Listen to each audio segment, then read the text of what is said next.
Assalamualaikum warahmatullahi wabarakatuh. Perkenalkan, nama saya Sheila Nursyabani, kelas 4 RSC jurusan Manajemen, Sekolah Tinggi Ilmu Ekonomi Rahmania Sekayu. Baiklah teman-teman sekalian, pada kesempatan kali ini saya akan menjelaskan apa itu teknik proyeksi bisnis dan bagaimana cara menentukan teknik proyeksi bisnis yang akurat. Kegiatan peramalan disebut juga proyeksi bisnis dilakukan oleh hampir setiap orang, baik itu pelaku bisnis, pejabat pemerintah, atau orang awam.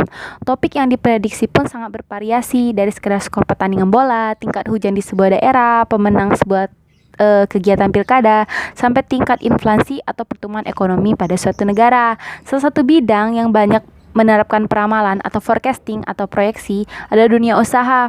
Hal ini dapat dipahami karena sebuah perusahaan pada umumnya ada dalam sebuah lingkungan usaha yang dinamis, artinya sering berubah dengan cepat. Dalam dunia bisnis kita mengenal teknik proyeksi bisnis.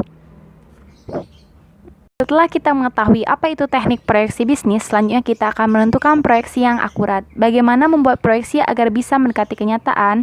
Dalam menentukan proyeksi yang akurat, kita harus memperhatikan 3 hal pokok. Yang pertama, data yang relevan. Yang kedua, teknik peramalan. Yang ketiga, pemilihan teknik peramalan. Pertama yang harus diperhatikan dalam menentukan proyeksi yang akurat adalah data yang relevan. Data yang ada hubungan langsung dengan persoalan yang sedang diteliti. Data yang relevan dapat ditinjau menurut yang pertama jenisnya, yang kedua sumbernya, yang tiga sifatnya. Yang pertama jenisnya terbagi menjadi 2. Yang pertama kuantitatif dan kualitatif. Kuantitatif artinya dapat dinyatakan dan angka, dan kualitatif artinya tidak dapat dinyatakan dan angka. Yang kedua sumbernya. Sumbernya ini berasal dari data intern dan data ekstern. Data intern itu sendiri ada data dari dalam, dan ekstern kebalikannya dari luar.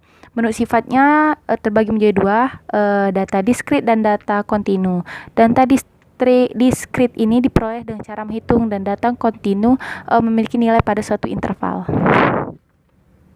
Setelah memperhatikan data yang relevan, yang kedua kita harus memperhatikan teknik peramalan. Teknik peramalan dibagi menjadi 2. Yang pertama teknik statistik dan teknik deterministik.